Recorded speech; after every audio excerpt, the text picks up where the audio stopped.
Wakey wakey, their Kellogg's football camps are back this summer. To claim a free place, grab a promotional pack of Kellogg's cornflakes, Cocoa Pops or Rice Krispies.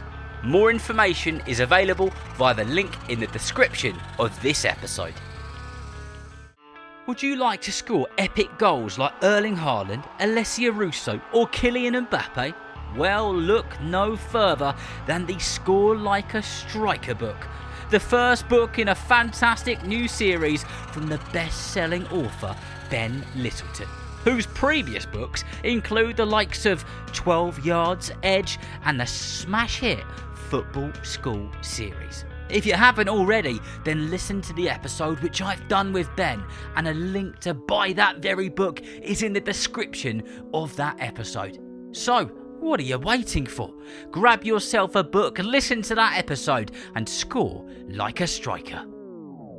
Score Like a Striker is published by Puffin. Chapter 4. Going Solo. Thursday had crash-landed like a rogue custard pie into Charlie's week.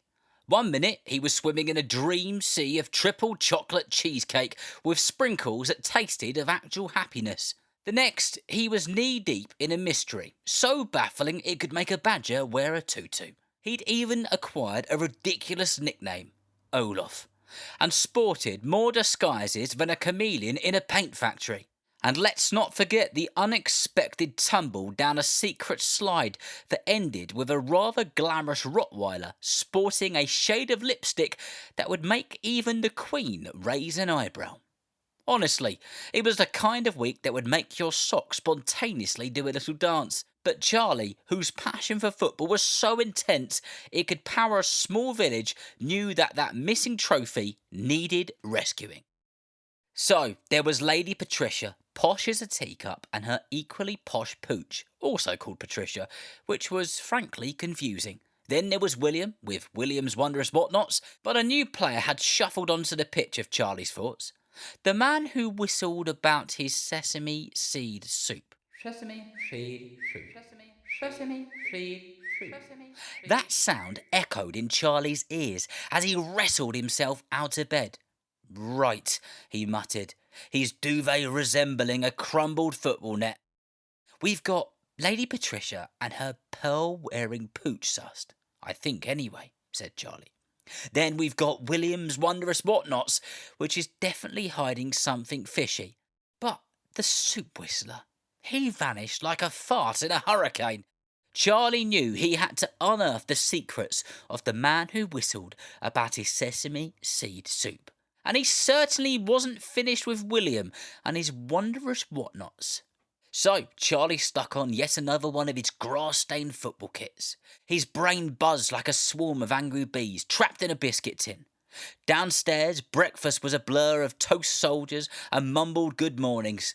But amidst the chaos, a plan began to solidify in Charlie's mind. Today, he announced mid-chew on a particularly enthusiastic piece of bacon, I'm going to keep an eye on Lady Patricia, see if she's up to any sneaky business. Perhaps she'll be training her dog to yogle opera at midnight, or whatever it is she gets up to with a dog called Patricia. And then, hang on a minute, is that? Charlie was glaring out the window.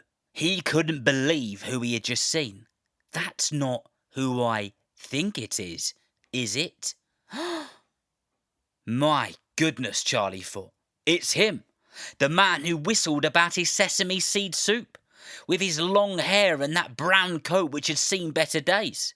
So, faster than a cheetah that was chasing a runaway sausage, Charlie yanked on his trainers, grabbed his trusty football and bellowed a quick, I'll be back soon, to his mum.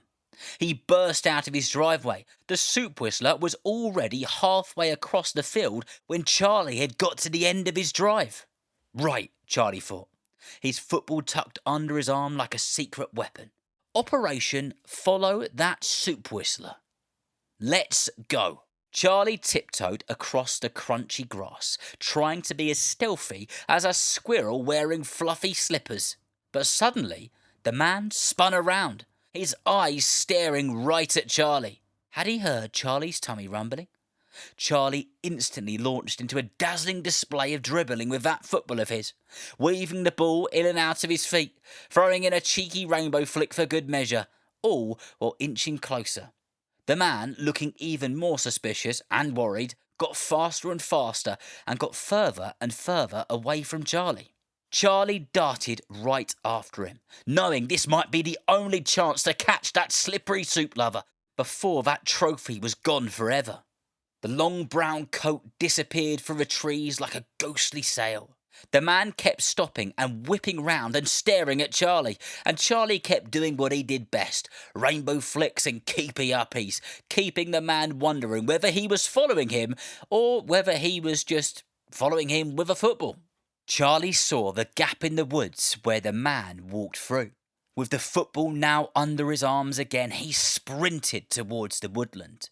As he edged closer and closer, Charlie moved like a ninja on his tiptoes. But then, crack! A dry branch snapped right under his trainer. That sound echoed through the quiet woods like a firework. The soup whistler whirled round, and his 3 teeth could be seen menacingly. "Oi, you!" Charlie's legs turned to jelly, then springs. He bolted, his football bouncing wildly behind him until he burst out of the woods and back onto the familiar safety of the field which he knew. His lungs felt like they had a football in each of them. Charlie panted and tried to get his breath back. He was like a racehorse who had just drunk a gallon of fizzy pop. And as he stopped to gather his thoughts and catch his breath, he thought back to the original plan.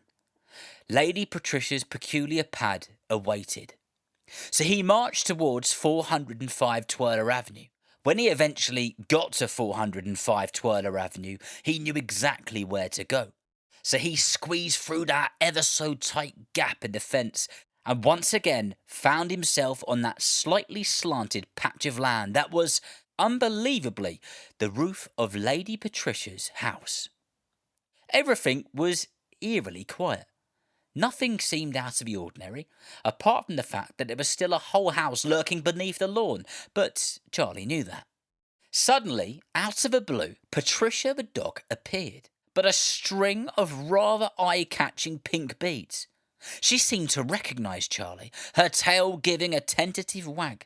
Then, in a truly bizarre turn of events, she vanished down the secret entrance, only to reappear moments later with her lead dangling from her mouth, offering it to Charlie with a friendly bark.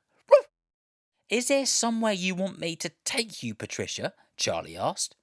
Utterly bewildered, it was like Patricia could understand every word Charlie was saying, and she barked back. "Has it got something to do with the missing cup?" Charlie said.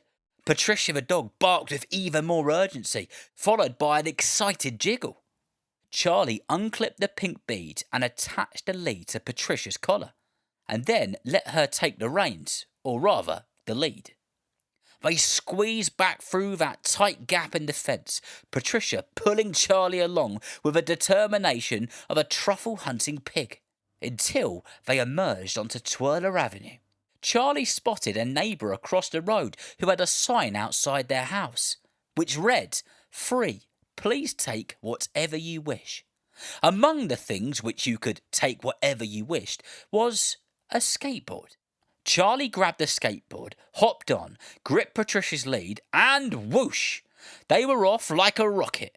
Patricia's quite big legs pumped furiously.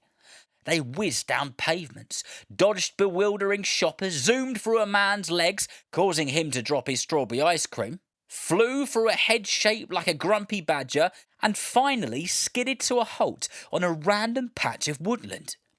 Patricia started bouncing up and down on the same spot, followed by doing zoomies. And if you've never seen a dog do a zoomie before, it's when they just race from one location to another for absolutely no reason at all. However, Patricia was onto something. "Is there something under here, Patricia?" Charlie asked. His hair slightly windswept, Patricia barked empathetically, pawing at the leafy ground. Charlie kicked away some of the leaves and dirt, revealing a large moss-covered cover with 2 rusty handles. "Is there something under here that you want me to see, Patricia?" Charlie asked. Another enthusiastic bark was his answer. With a grunt, Charlie heaved open the heavy covers. Beneath lay a set of rickety wooden steps leading into the darkness. As Charlie descended, the whole place sprang to life, revealing what looked like an underground spaghetti junction of tunnels. Patricia barked and nudged Charlie towards a ramp built into the wall. She clearly wanted him to put it down.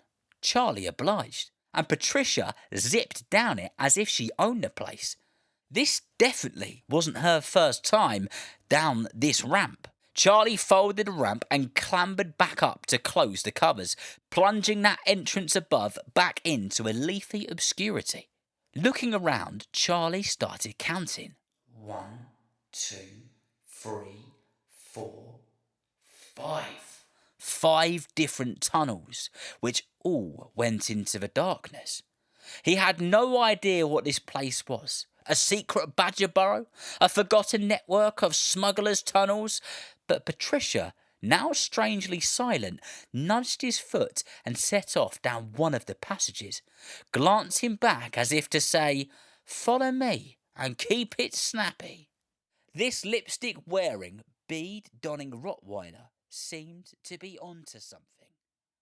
If you would like to listen to the rest of this chapter and the final 2 chapters of the book over the next couple of weeks, please consider becoming a super listener on either Apple Podcast subscription or via Patreon. Not only will you get to listen to the rest of the story and find out who the thief is, but of course, you'll get access to all the unheard episodes on the main show and you'll get ad-free listening to everything.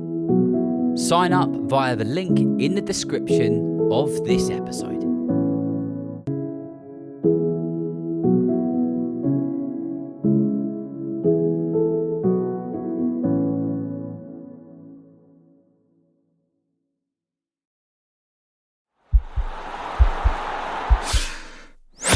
This podcast is part of the Sports Social Podcast Network.